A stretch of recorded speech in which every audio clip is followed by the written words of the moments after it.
Mario has been a gaming icon for decades, present in countless titles.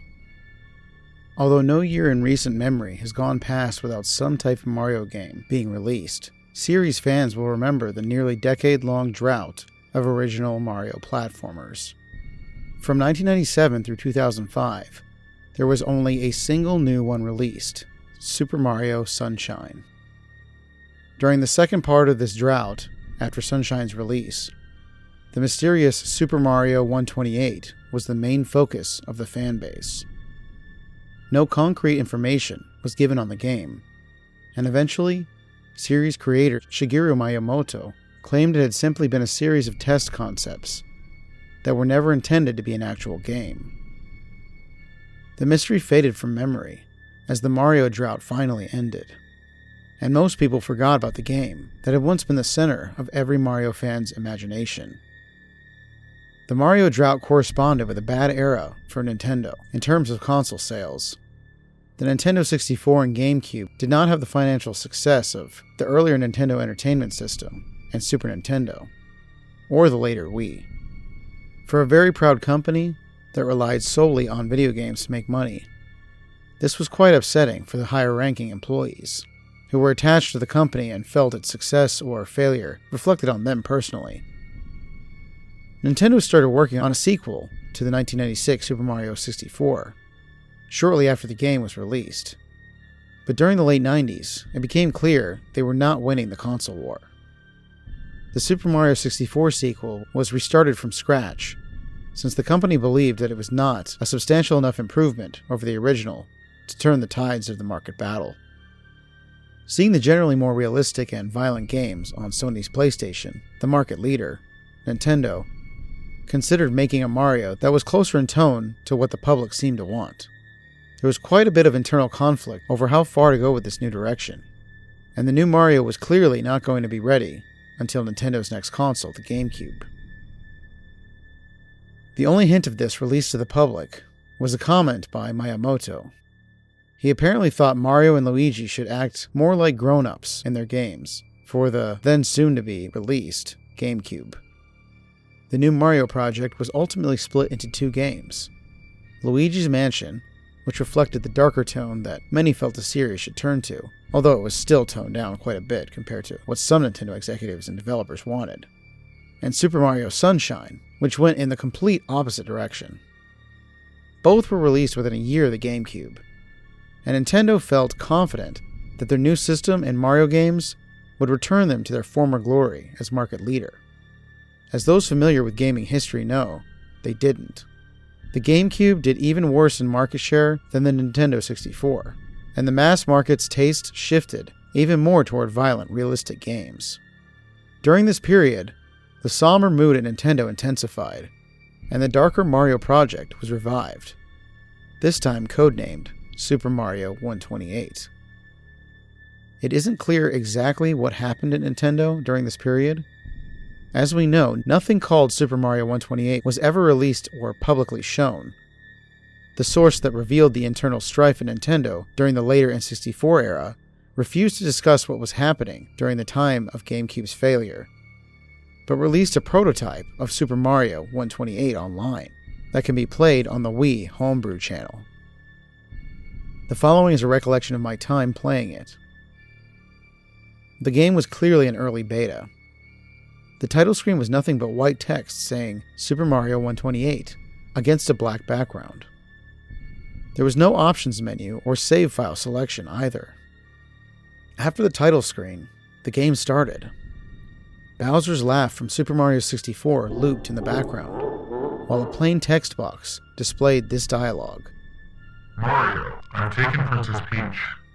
She will not live to see the sunrise tomorrow, unless you take her place. You know what to do and where to go. Do not try to stop me, unless you want to hasten her death.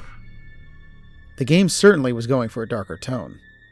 After I made the text box go away, I was thrust right into gameplay. The first thing I noticed was Mario's character model. His body was as detailed as in Super Mario Galaxy, although a little more realistically proportioned.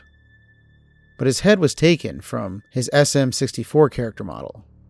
Obviously his design wasn't finished yet. The setting was a sky level. There were some simple platforms floating in the air. The rest of the area was just blue sky, with several clouds scrolling in the background.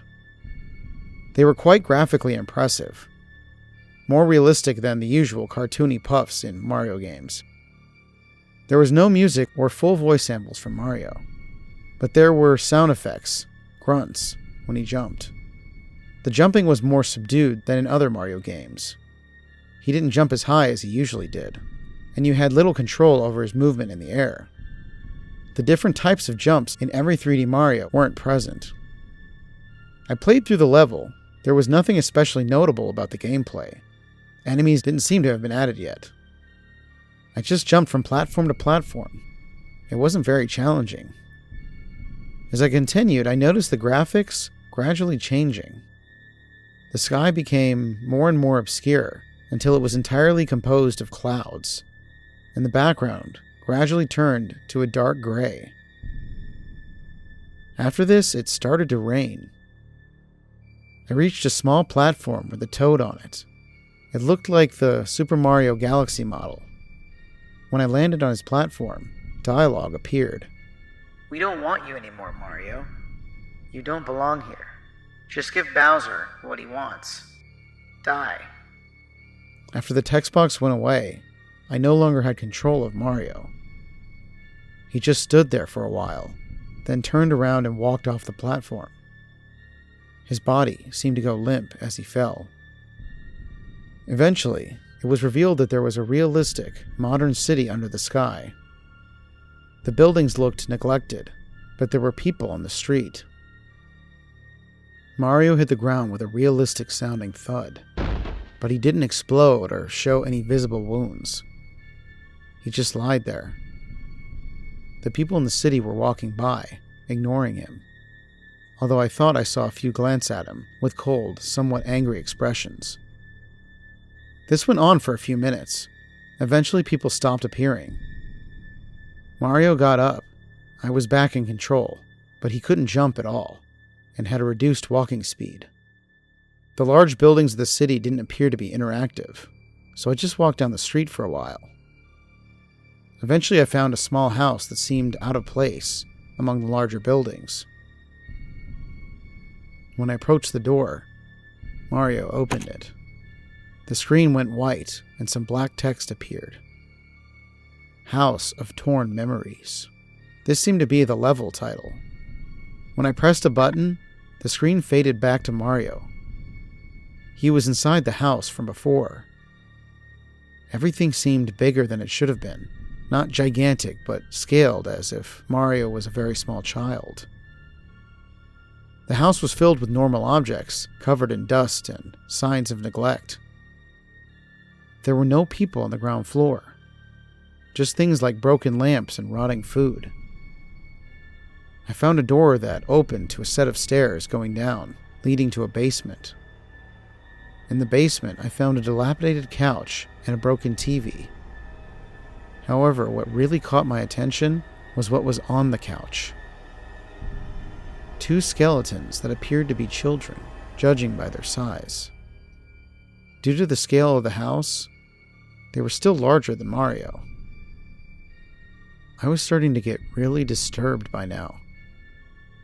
How had a Mario game containing this been programmed to this extent? I went up to the skeletons and tried pressing buttons to interact with them or the TV, but nothing seemed to happen. I was about to turn around and look elsewhere when I was nearly scared to death by a deafening, loud crash coming from the game. What appeared to be Bowser seemed to have broken through the floor from below and landed in front of Mario. I say appeared to be because he was nothing like the way Bowser is usually rendered. The reptilian monster in the game had Bowser's basic brownish yellow and green color pattern, but looked far more threatening than any Bowser model I had seen before. Its arms and legs were far longer in relation to its body and ended in razor-sharp claws. His green shell didn't look like it had spikes glued on. They were more jagged and organic looking. with the same dark green color the rest of the shell had. The face had small but intense, pure black eyes and a mouth full of jagged teeth that took up far more space than they should have. Mario was cowering in fear from this thing. A dialogue box appeared. You've kept me waiting long enough, Mario. I will taste flesh soon. Will you finally surrender, or does Peach have to die? I still didn't have control. Mario just stood there, shivering for several seconds, before nodding his head. Bowser then impaled Mario with his claws. There was no blood, but it was clear from the animation and sound effects that the sharp digits of Bowser's hands had gone through Mario's body. In one swift motion, Bowser dragged Mario up to his face and bit his head off. Again, there was no blood or graphic details left behind on Mario's neck, just Mario's character model being destroyed. The screen faded to black. In white text, another level name appeared: Mario's Eternal Home. Mario's character model was whole again when the level started. It was the only thing on the screen besides the black background. He was floating, as if in space. I could somewhat control him, but it felt like I was deciding the general direction in which Mario would tumble, rather than fully deciding his movement. As I drifted towards no apparent destination, voices faded in.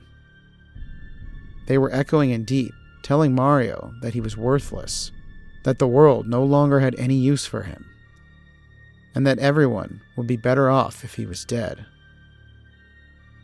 High-pitched crying was layered on top of the voices after a while.